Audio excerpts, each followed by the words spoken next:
নারী জগতের জান রে, নারী আধা ঈমান রে, নারী জগতের জান রে, নারী আধা ঈমান রে।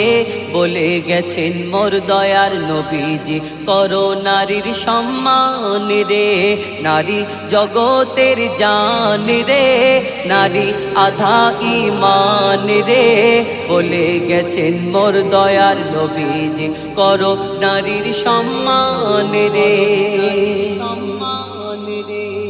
নারীকে কেউ কখনো নিজের গোলাম ভেবো না, নারী ছাড়া এই দুনিয়ায় কেউ আসতে পারে না।